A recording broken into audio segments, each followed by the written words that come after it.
Shabbat shalom, everybody. I was saying that it feels like it's been, a million years since I've been on the bima, and it's so nice to see you all. It's really, really nice to be here, but I realize it actually hasn't been a million years. It's just that the last time I was on the bima, it was October 6th.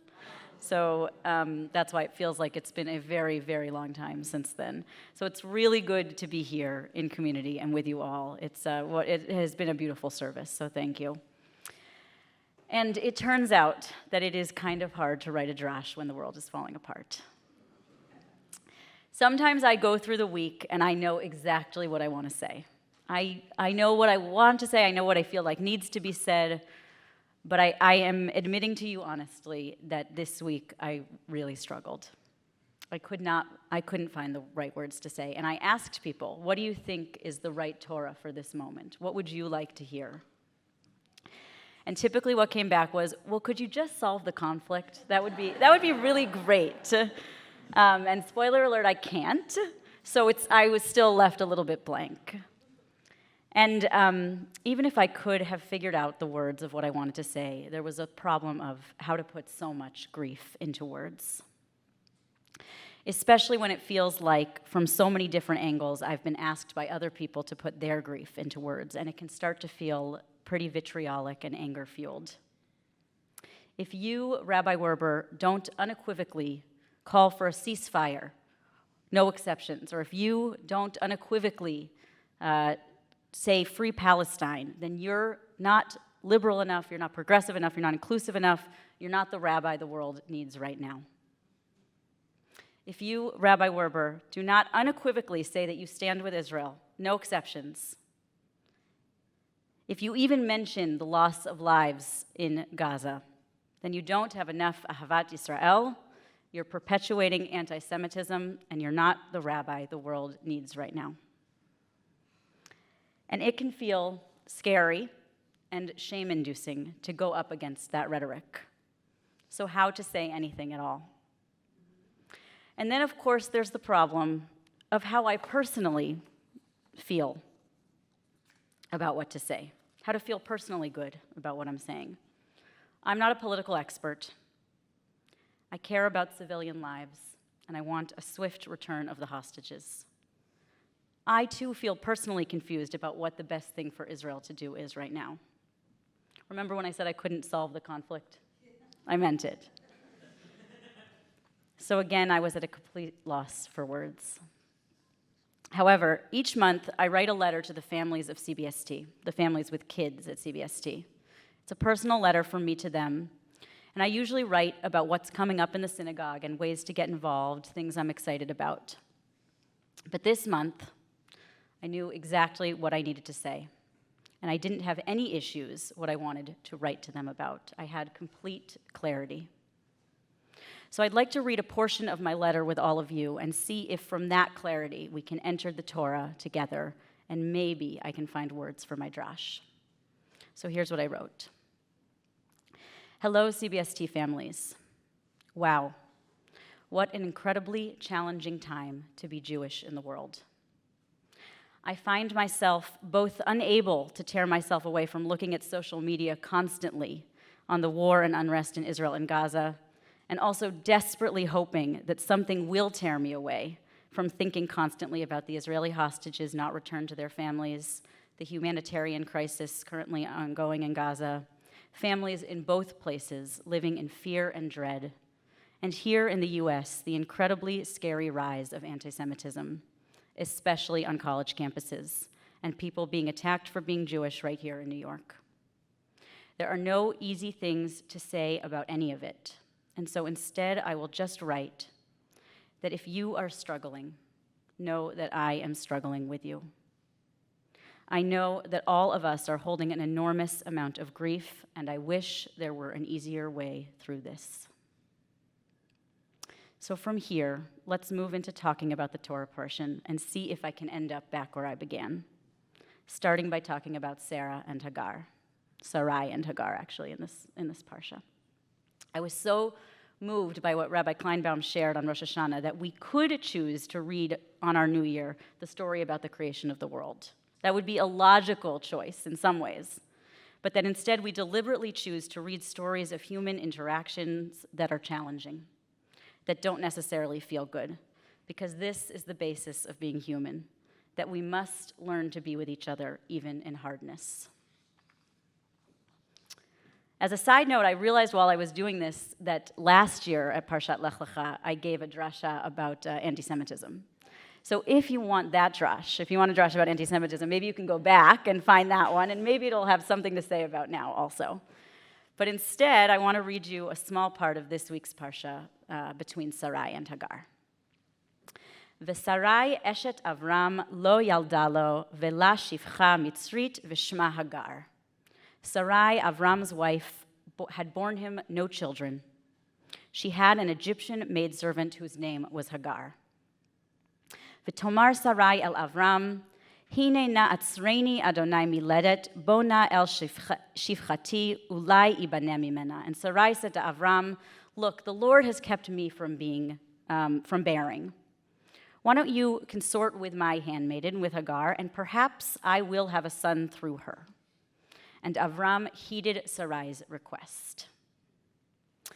Now, I want to enter the story with a lens of compassion towards Sarai. Here is a woman who has not had children. I have often said that one of the queerest things about me is that I am a woman who does not have children in a world where having children is so sort of the thing to do, the normal thing that it's expected of me. So maybe I can relate just a little bit.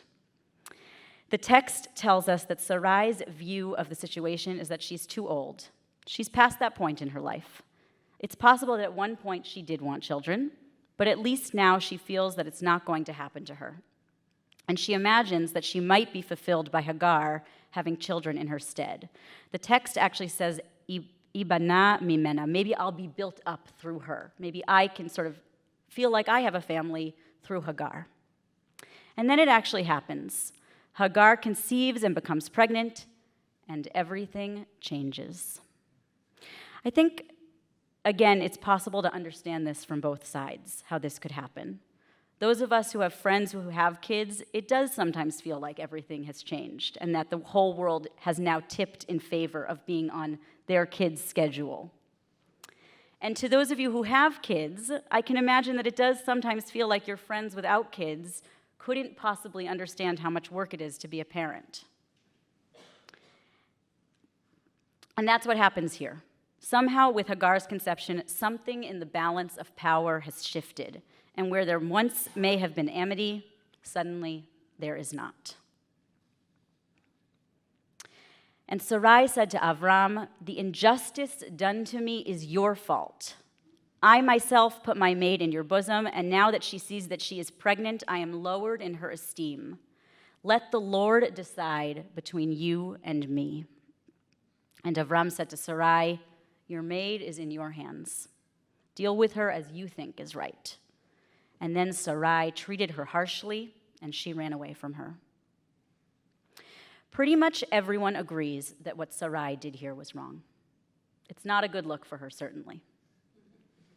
The commentators even say that both Sarai and Avram were in the wrong here. Sarai for treating Hagar poorly, and Avram for not speaking up and stopping it. But I said that I wanted to approach this story with some compassion for Sarai. So in my digging through, trying to find something redeeming, I came upon an amazing midrash. There's something weird in the text when Sarai gets mad at Avram. She says, this is your fault. Let God judge between you and me. Why between Sarai and Avram? It seems strange. And some commentary actually even says that at the top of the word beini uveinecha, there's a little dot in the Torah, and that dot means, no, it's not that it's between Sarai and Avram. It actually changes the meaning, and now it's between Sarai and Hagar. Let God decide between me and Hagar. That certainly makes a lot more sense, right? But that's not what she says. And that's where the midrash comes in. The midrash says what Sarai means here is, I have a grievance with you, Avraham.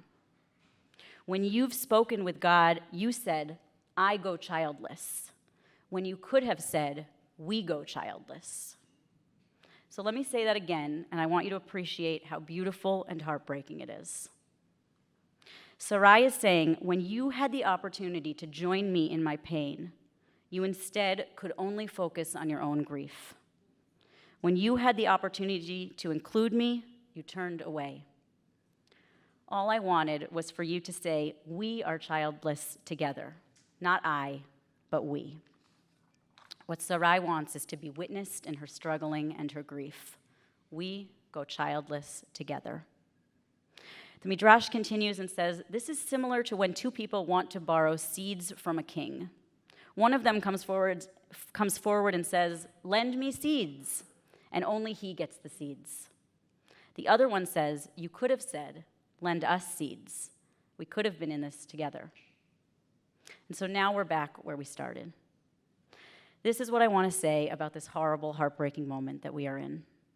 If you are struggling, know that I am struggling too. If you are in pain, know that I am in deep pain with you. I want God to give both of us seeds. If you're approaching me with vitriol and anger and hatred, with the calcifying surety that only you know exactly what is right in this moment, I cannot join you in that space. I can have compassion for it. I can understand it. But anger has never been my go-to emotion. Or I want to quote Rachel Goldberg, the mother of one of the hostages, Hirsch Goldberg, who spoke to the UN this past week. And she said, hatred of the other, whoever we decide that other is seductive, sensuous, and most of all, it's easy. But she said, it's not helpful, nor is it constructive. In a competition of pain, there is never a winner.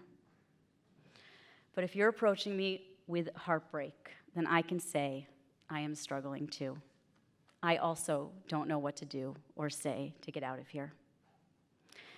I've come to realize that, of course, I will not be able to perfectly capture what any one person's grief exactly feels like. All I can do is acknowledge that all of us are carrying an enormity of grief. And this is the only Torah I can offer in this moment, and hopefully it's a little bit of what the world needs. Lend us seeds together. We are all in pain. We all go childless together. Shabbat Shalom.